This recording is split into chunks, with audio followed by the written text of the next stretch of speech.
ritrovati all'ultima edizione del TG Flash della mattina di oggi. Ha assolto l'ex assessore regionale al territorio Maurizio Croce per la nomina di Francesco Vazzana direttore generale dell'ARPA Sicilia.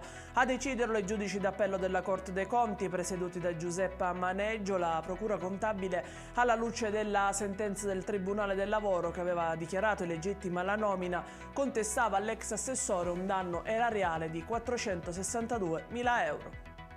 Rimangono chiusi gli istituti scolastici di Raffadali, siamo in provincia di Agrigento, a causa di alcuni casi di streptococco. La comunicazione è arrivata dal primo cittadino Silvio Cuffaro, che attraverso un'ordinanza sindacale ha disposto la chiusura delle scuole del territorio di ogni ordine e grado.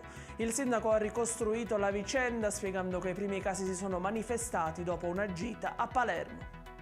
È stato trovato privo di vita all'interno di un'abitazione sita in via Antonio Veneziano a Monreale. La vittima è Misan, un uomo di 39 anni.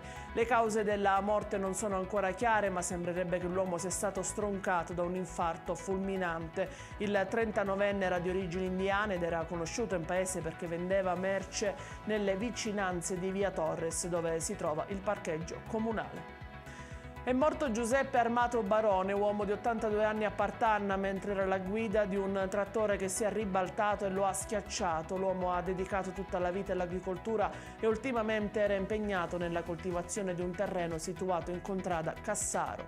Questa volta il trattore su cui si trovava alla guida si è ribaltato e Giuseppe è rimasto schiacciato sotto la fresa. È tutto per questa edizione, il TG Flash ritorna con nuovi aggiornamenti alle 16. A più tardi.